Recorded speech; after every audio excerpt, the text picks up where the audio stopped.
there is a lot of ground to be optimistic in and amongst the difficult times. I'm going to say more later on specifically about PSEN and what we've done in the year. Now I'm going to hand over to Lucy Findlay, who's going to do a quick talk about some trends that she's seen. Lucy is a long-standing supporter of the social enterprise community in Plymouth, has been involved in social enterprise for several decades, she'll say more, but she's the Managing Director of Social Enterprise Mark CIC.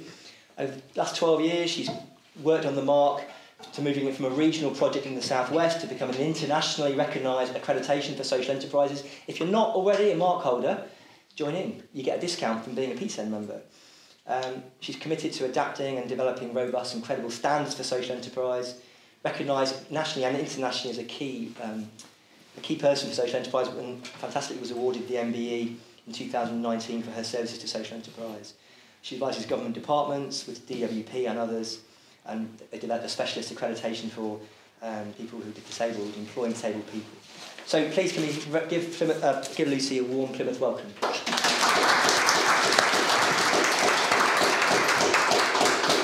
Thank you very much, Gareth, and I just can't get over the fact that I can see my legs on Zoom. That's the first time ever, I think, other than maybe when I've stood up and left the room to answer the door to get a parcel or something. So it's really nice to be here in person, and we missed all these networking events. We held one a couple of months ago in London, and it was just so fantastic to finally see people's faces and actually spend time networking. We completely changed the format of the event as well to be much more, I mean, we were always very network focused. I'm looking at Sophie here, who's been in charge of our conferences before. But, you know, what we did was we spent loads of time just getting people to know each other, and the feedback we got was absolutely phenomenal, just because people could see each other and talk to each other for the first time, which was a real novelty. So hopefully you'll get a bit of that from today. As Gareth said, I'm from the Social Enterprise Mark. We are a social enterprise ourselves. We're a Plymouth-based social enterprise. Over our history, we've been Exeter-based, not had an office space, been up in Marjon, and finally we're down here at Millfields, which has been our best experience so far in terms of a social enterprise to be based in absolutely fabulous landlords for social enterprises. So I'll give a plug to Millfields there. Of course, Rio are very good as well. You know, obviously they've got this lovely space here. We're basically an accreditation. We were inspired by fair trade. We're an accreditation for social enterprises, and one of the reasons is because there's no real definition anyone can call themselves a social enterprise. So we provide a bit of parameter around that term social enterprise. And having set up a social enterprise myself, as we transferred out of Being Rise, which was the original iteration, which was the Southwest Social Enterprise Network, we've had lots of experiences along the way, and COVID was yet another one of those, you know, things that we were all flung into. And I've just come off a call with one of our international partners, and you know, we sort of had a sudden flurry of international activity over COVID, but we've all worked out now. We were all in kind of fight or flight mode. You know, it was like a really weird time. We were just like all running around going, what can we do, you know? And actually now people are sort of having this big shakeout, I think. And what we're seeing is a lot of challenges coming from all different angles. And that's a bit about what I want to talk about today, really. Some of my analysis, both post-COVID and some of the things that I've seen before COVID, probably been exacerbated by COVID. And as Gareth has said, the world is in crisis. We've got, you know, the biggest economic and social disparities between the rich and the poor. We've obviously got climate change. We're not going to achieve the climate goals. I hate to tell everyone, I'm sure that they know that already, but we won't, you know, the governments just won't admit that we really need to be stepping up the pace. So one of the things that I think I've just really noticed at the moment is this issue about inflation and profit distortion. We've just tweeted about it recently. There's a lot of talk in the press about how wages are adding to inflation, but actually there's not a discussion about the huge profits that are being made by corporations and the like. And that actually is causing huge distortions. And I've picked up a couple of statistics here. By the end of 2021, corporations made $62 in gross profit for every dollar paid in labour. So that's from an Australian economist. And then this is pre-pandemic. In 2014 to 18, the TUC's high pay unit showed that the returns to shareholders rose by 56% in the FTSE 100, growing nearly 7 times faster than the median wage for UK workers at just 8.8%. Wages are regarded as costs, whilst profits are regarded as rewards. And we've got to change some of that mentality. Dividends are distributed on the basis of wealth, so that increases inequality. We therefore need to see new models of businesses. And to talk specifically about social enterprise, just recently one of the things that I've noticed is this pressure on what we call the asset lot, which is about where profits are being distributed. Most social enterprises have some kind of asset lot which stops profits being distributed purely to for individual shareholder gain, and if the company closes down, shareholders from getting making big profits out of the sale of the company. But actually, I think what the issue is, it's about the finance, the type of finance that is being offered to social enterprises. It's not the business model of social enterprise, it's the fact that finance has become so dominating in the way in which business is thought of. And there's nods in the direction towards social and environmental impact. For example, the rise of ESG investment, which is about environment, society and governance, which you see, all your pensions, etc., or anyone that's got investments, they say, oh yeah, you now have to report on these ESG goals. But they're largely seen to be a tick box exercise, and there's increasing recognition that that is actually the case. The other side of it is when you look at what we report, you listen to the radio, we're always talking about the FTSE 100, we're always talking about business performance in terms of how much money is made. That social and environmental bit is not given equal standing, if you like. So the system is actually rigged towards financial gain. So for social enterprises, they usually have to be able to show the financial bottom line as well as the social and environmental bottom line. And that actually means that we have to make a judgment. And that can push us into all sorts of sets of behaviours that don't sit comfortably towards the goal of social and environmental justice.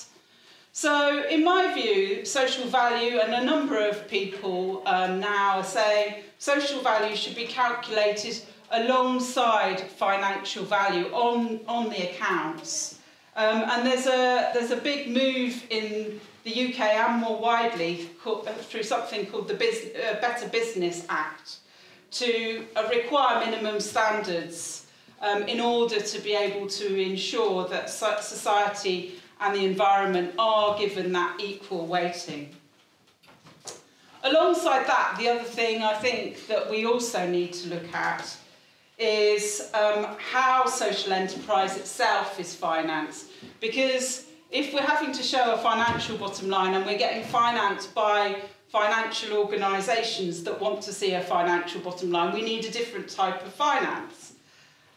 So I think that one of the biggest problems is the dominance that we've seen of this idea of finance being very sort of venture capital led. And I've just had discussions with social enterprises in the Middle East where the only finance you can get for business is this venture capital finance. This is also the case in the US. And I've talked to numerous social ventures that have said, actually, you know, we've got to do this pitch and we've got to promote ourselves to investors. And what do those investors want? They want social and environmental gain, but the number one thing they're looking for is an exit strategy for their money and to make as much money as they can. So we need a different type of model, and that model is also distorting the types of businesses that get that mainstream finance. So staggeringly, just 2.2% of mainstream business investment finance goes to female-led startups, and it's estimated that this falls to a pitiful 0.0006% for black women. So that is just absolute, you know, this is just outrageous, really. And the levels of deal are also way out of kilter, with women achieving on average just 1/3 of the total investment of men. And these figures reflect the disparity of the fact that we've got 51% of the population not a minority. I also looked at some statistics from the State of Social Enterprise survey, which we get every year from SE UK, and we did some further analysis, and we found that the women-led social enterprises that had applied for finance asked for less than the men by quite a lot. And the black and ethnic minority-led businesses asked for about the same amount as the male-led businesses, but the women got what they asked for, which wasn't as much. And then the black and ethnic minority-led businesses got half of what the white-led businesses got. So again, there's a disparity there in terms of the way the decisions are made. This might suggest that there's a lack of confidence, but I think actually there's a fundamental problem with our investment models.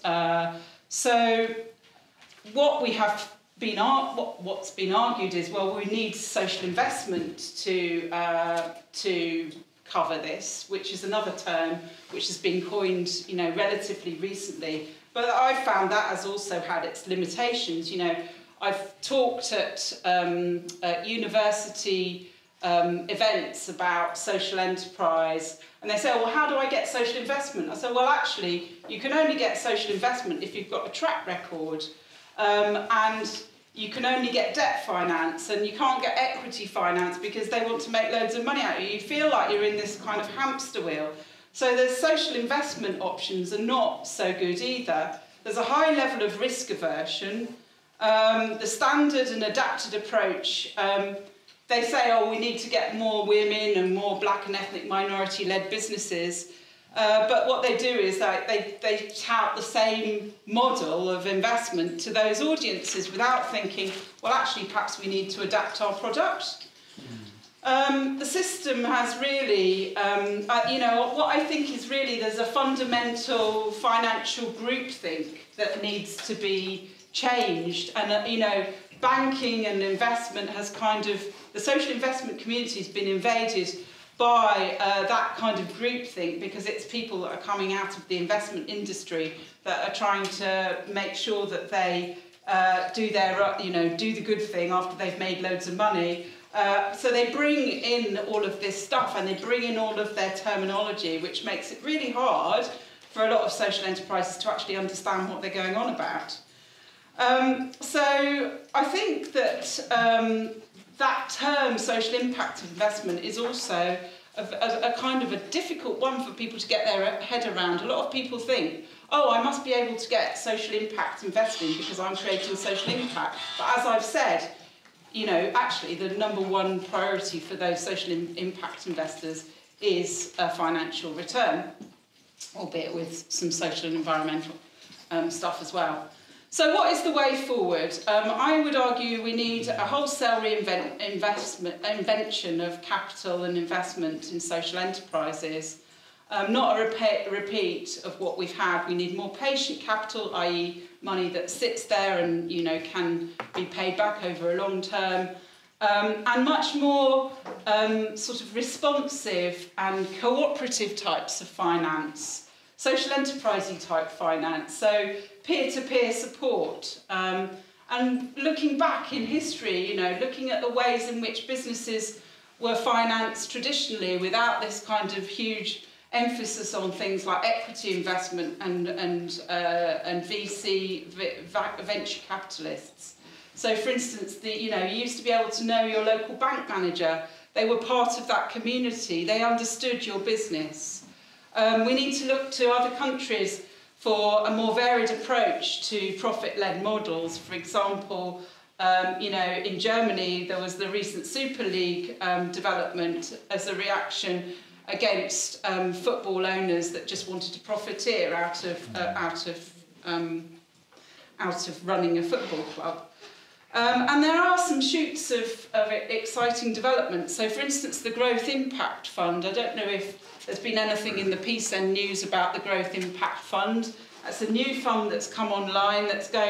It's actually launched by Big Issue Invest, Unlimited and Shift. They haven't done any marketing yet, but it's worthwhile putting in an application if you can, because early doors, once they start marketing it, I know just from having had a meeting this morning, they are getting huge demand though, which is outstripping supply, but get in there early because they are looking for organisations that they can invest in. And that is mainly about small, women-led, black and ethnic minority businesses, and also those that are in early stages. So they're trying to fill that gap.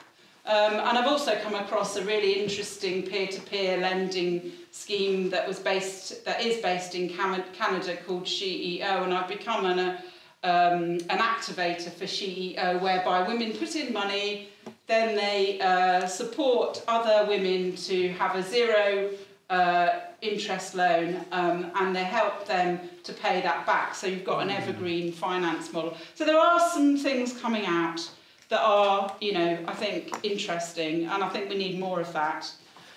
In terms of growth itself, I think we need to start to look at that term slightly differently. What do we mean by growth? Do we mean year on year, like getting bigger and bigger and bigger? And that's part of the problem with the economy. We can't just keep on growing. There's always that emphasis on growth. What is sustainable growth?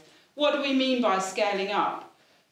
Are there ways in which we can achieve that by working more collaboratively or working within our means and trading amongst ourselves? Bootstrapping is a term that could be used. And traditionally, that's where social enterprises did excel. And we've maybe moved a little bit away from that sort of more cooperative model of growth. So I think, collaboration is another theme, really, that we need to see more of. So just to park all the stuff that I've got to say about investment, I think as an accreditor, we also need to talk about tackling greenwash. So I've talked a bit about ESG. That is, what is the tick box culture of social and environmental goal ticking. What is the role of accreditation? We need more ways of seeing how an organisation is genuinely showing their credentials. And in this post-COVID world, we've seen an even greater proliferation of this thing called greenwash, where everybody's trying to jump on the bandwagon and say, we're more socially aware, more green than you are. And we need to have better ways of actually showing that we are doing what we said that we are. So with a proliferation of businesses now looking to demonstrate their purpose, it will undoubtedly become more important to have standards that hold businesses to account on their sustainability claims. And those sustainability claims need to mean something. rather than it being a tick box. Because if it's all very well having a tick box, but actually if we're wanting to change the fundaments of our economy, having a tick box isn't going to do it, and that's where we're going wrong with achieving our sustainable, achieving our, not only the sustainable development goals, but also our climate change net zero targets. So that is another aspect that I think is a really important thing. And obviously, I would be remiss in not saying having the Social Enterprise Mark gives that kind of credibility to the organisation that you have been through a process and a pathway that allows you to show that both you are there for social and environmental good, but also the social value that you're creating. And finally, my comment would be that we as the social enterprise sector are obviously like the great hidden thing. You know, I feel sometimes like I'm the granny in the woodshed, you know, it's like, hello, we're social enterprise, hello, yes, can you invite us on your committee? Yes, social enterprise has the answers, you know, I know, we're not just hippies, yes, okay. So, nothing wrong with hippies, of course. I was going to mention the purple trouser suit, Gareth, because I can't get. He said, oh yeah.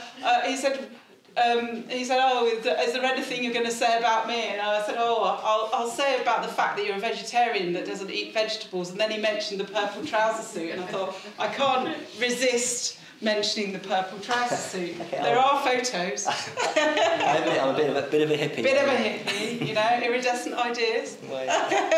Anyway, enough. Yeah. Anyway.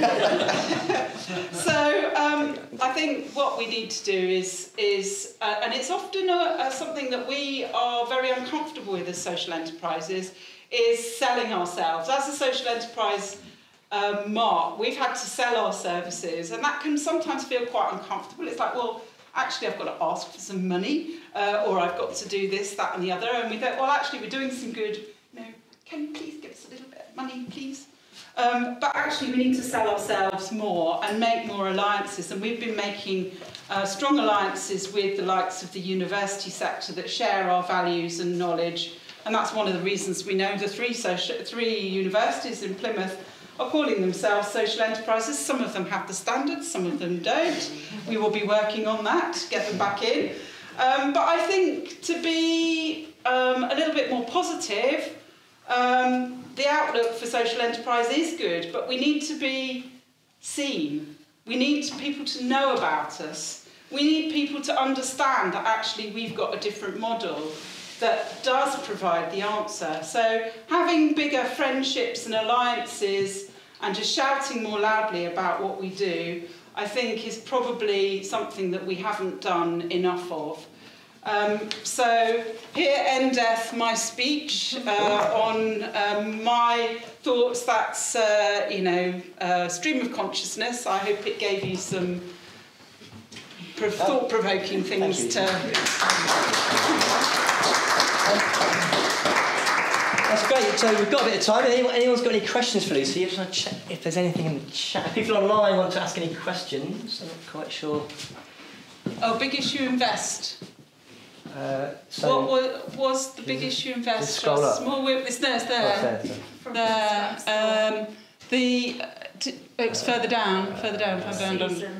What Big Issue Invest? Oh yeah. So it's the Growth Impact Fund I was talking about, which is a partnership between Big Issue Invest and Unlimited and another organisation. So if you Google Growth Impact Fund, you will get it up. But yeah, as I say, they haven't actually formally been marketing themselves yet, so it's good to get off the block. I know they've got quite a few applications already. Yeah, so if anyone online's got questions, or anyone in the room, what are your reactions and thoughts? I loved your talk, and it'd be great to have a conversation in Millfield sometime. I'm Stephanie, by the way. Hi. And is there any way that you could package up the stats and the summaries about all that stuff and share it with us? Because I don't have a pen, but I think it's really important information to hold on to for a while. Well, I'll tell you what, Stefan, if you have a look at my blogs on our website, all of this is like a combination of that, but what I will do is I've written it all down so I can send it to Gareth or to Matt, and you can have what I've written. You know, obviously I haven't used all of it because it was quite long, but there's quite a lot of I've been collecting it over the last couple of years, and there are some quite interesting stark figures in there, I think, which really make you think.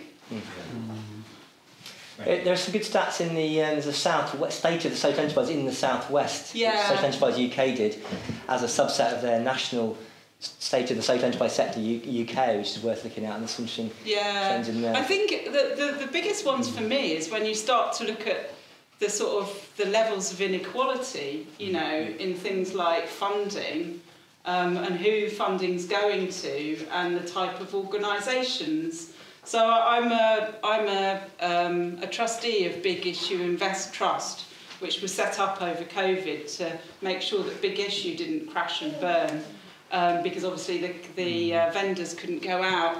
And they are now obviously key partners in this growth impact fund. And I was really encouraged to see that, because they actually have got a group of women that are making the decisions on, because that's often the case. It's like who's on the investment committee? It's the same old bankers asking the same old thing. We need some people that are actually, kind of looking at things a little bit differently. And I asked them, are you sort of like keeping some of the feedback that you're getting to ensure that we don't lose some of these organisations? If they can't fund them, are there other places that they can go to as well? There are apparently a lot of people that are from the same old that haven't got funding that are reapplying, which you might expect. But yeah, they've got specific targets, so it'll be interesting to see whether they manage to achieve that, and whether they, that different type of way of working actually yields, it starts to fill that gap and remove some of that starkness really of those figures. I mean, in the room is there other people here who have been applying for finance recently and struggling. The research we did a couple of years ago suggested that access to finance was the #1 issue for social enterprises in the city. I mean, do you feel that's still the case? Are you getting the money you need from funders and investors, or are you not even trying because you're not sure about it? Anyone? Jack? I mean, with us it was mixed. Hi, my name's Jack. Hi. It was a mixed bag. I think grant funding, very, very difficult. We were lucky in that we were registered as a type of cooperative. That meant that we were eligible to go to cooperative and community finance, who are like a really good example of what you're talking about, I think. They're a cooperative fund, an investment fund, and you apply just like you would apply for a bank loan, but they have very different criteria. But I mean, that isn't available to everyone, and not everyone is going to have the kind of, we sell beer. That's easy to do revenue projections with that, right? Not everyone's going to be in that position. Yeah. But grant funding was hard. Yeah. I think, for me, I think grants are in the mix, aren't they? As social enterprise, it's about businesses, what we're selling beer or selling business premises or whatever we're selling. But grants are useful in the mix for us. And I mean, where's Karen? Where's Karen from the Village Hub? And we've done crowdfunding at the Village Hub. We've done some lottery funding, haven't we? Yeah. So it's interesting there's a conversation about your financial bottom line and then your environmental and your social bottom line, because if they were as strong indicators as finances for funding applications, if there was much more of that sort of thing that you were being asked about, I think it could open up the doors a little bit more in terms of the success of what success means for social enterprise, perhaps. Yes. So if you were financially small but had a huge environmental impact, then that would be a very positive, yes, a positive thing, really. Yeah. Yes. I think sometimes we're not capturing that detail well enough, and it'd be really interesting to see if there were ways of capturing that detail. Yeah. In really interesting ways. Yeah. There's a guy called Jeremy Nichols who's doing a lot of this work. You can Google him, and he used to run Social Value UK, and he's developed the ways in which you can do this. He's quite technical, he's an accountant himself, and he said actually what we need is a complete change in the accountancy profession. Yeah. To change it from this kind of one, how they value a company, EBITDA, it's like it is so financially focused. Yeah. And until we get out of that cycle of saying everything has to be driven by finance, we're not going to tackle these big issues. Yeah.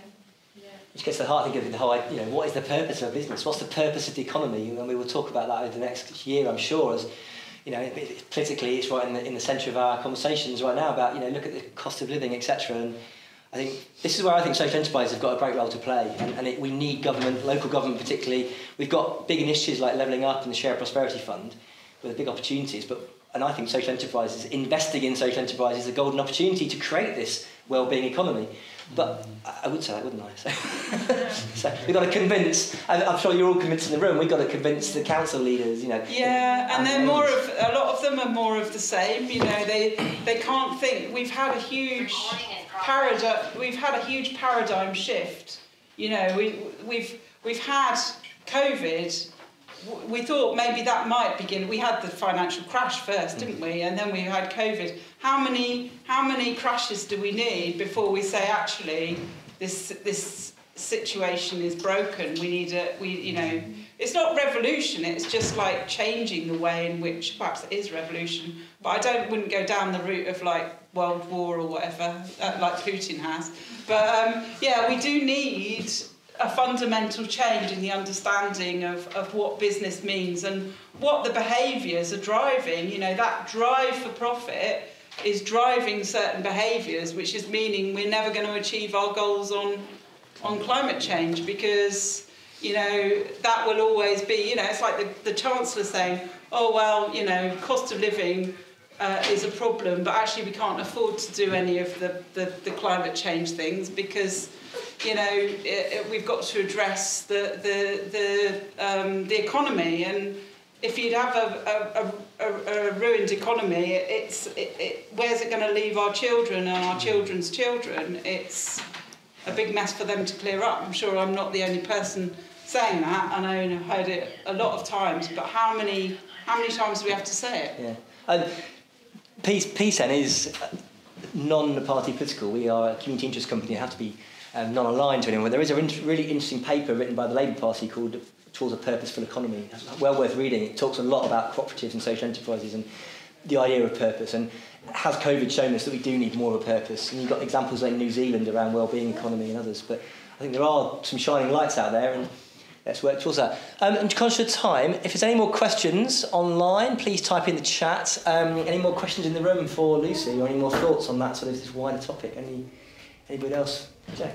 Thanks. Yeah, just a quick one on B Corps, because some very big corporations are registered as B Corps and they are not ethical corporations. So I was just wondering, how do you compete with those types of marks when those are the ones that get attention? Yeah. How do you compete?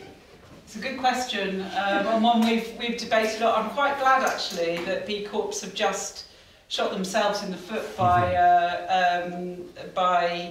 giving B Corp to, was it Nestle or one of them? It started to show that actually maybe this isn't as great as that. I think it's very hard. They've got millions and millions of pounds, probably VCs actually, in the US, and it's really hard to compete. And whenever you go on their events, it's the same old people, rebranding themselves in albeit a social and environmental way. We've just got to, I think, make stronger alliances with those that do and be able to challenge. I think B Corp is great if it's actually changing corporate behaviour, but the question is it actually changing corporate behaviour?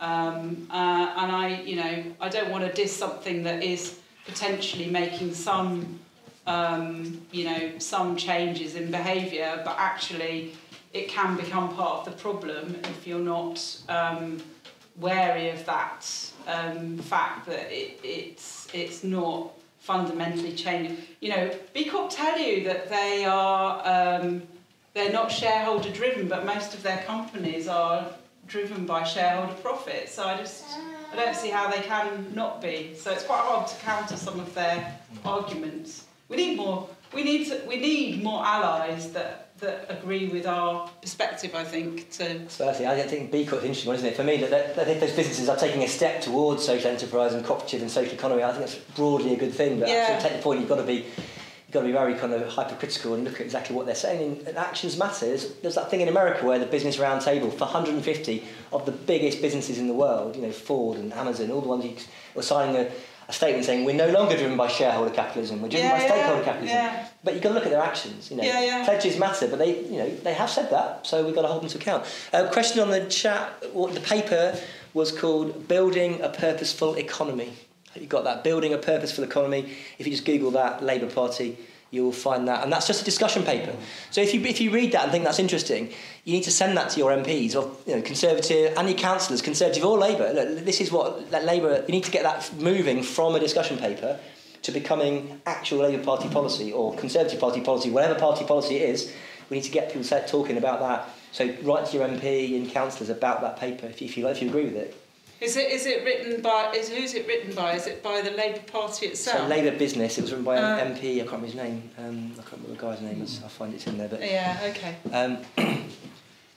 Okay, conscious of time. If there's no further questions, so let's draw this bit to a close. Huge thank you again to Lucy. Thank you for coming.